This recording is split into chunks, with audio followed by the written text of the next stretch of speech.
Nangangailangan ng Czech Republic ng libu-libong manggagawang Pinoy. Kaya naman isang job fair ang ikinasa ng Department of Migrant Workers sa isang mall sa Quezon City ngayong araw. Yan ang ulat ni Bien Manalo. Mula Tanawan, Batangas, lumuwas pa ng Manila ang 49 na taong gulang na si Michael para dumalo sa job fair sa isang mall sa Quezon City. 16 na taon siyang nagtrabaho sa Riyadh bilang inspector ng mga sasakyan. Pero dahil sa kagustuhang makatulong sa pamilya, nais niya muling mangibang bansa. Pero sa pagkakataong ito, target naman niya ang mga bansa sa Europa, partikular na sa bansang Czech Republic. Actually, para sa pamilya ko po. Kasi mag-aaral pa ko yung mga anak ko. Mas mabibigyan ko ng opportunity mga pamilya. Talagang pag-desidido ka po, para sa pamilya nyo, gagawin nyo lahat. Isa lang si Michael sa daan-daang aplikante na dumalo sa ikinasang job fair ng Department of Migrant Workers ngayong araw sa isang mall sa Quezon City. Bahagi ito ng Philippines-Czech Republic Friendship Week. Libo-libong manggagawang Pilipino kasi ang kinakailangan sa bansang Czech Republic. Alok ang nasa 1,000 hanggang 3,000 euros o katumbas nang aabot sa mahigit 100,000 pisong sweldo kada buwan. Depende yan sa trabaho at uri ng industriyang papasukan.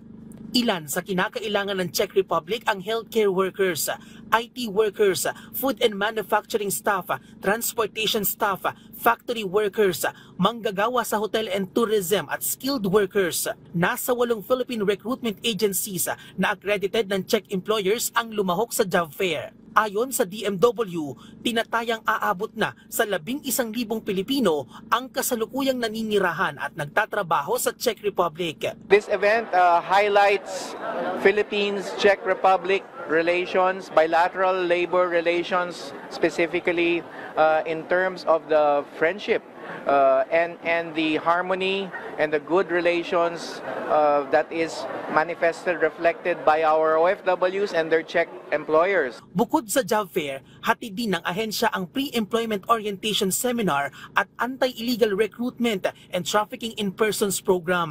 Sa tala ng Migrant Workers Department, sa kabuuan, aabot na sa mahigit 2 milyong OFW ang umalis noong nakaraang taon. Higit 1 milyon dito ay land-based, habang mahigit 400,000 naman ay sea-based. Pasok pa rin sa main destinations ng mga OFW ang Saudi Arabia at United Arab Emirates. Samantalang mahigpit pa rin ang paalala ng DMW sa ating mga kababayan para maiwasang mabiktima ng mga illegal recruiter at human trafficker. Maging matalino, huwag magpaloko, huwag pumatol sa recruiter na hindi lisensyado ng DMW, huwag pumatol sa arrangement na walang work visa. Pagka nananaga ng pera, nagmamadali, magbayad ka muna, bilisan mo, ayan ay indikasyon ng illegal recruitment. Bien Manalo para sa Pambansang TV sa Bagong Pilipinas.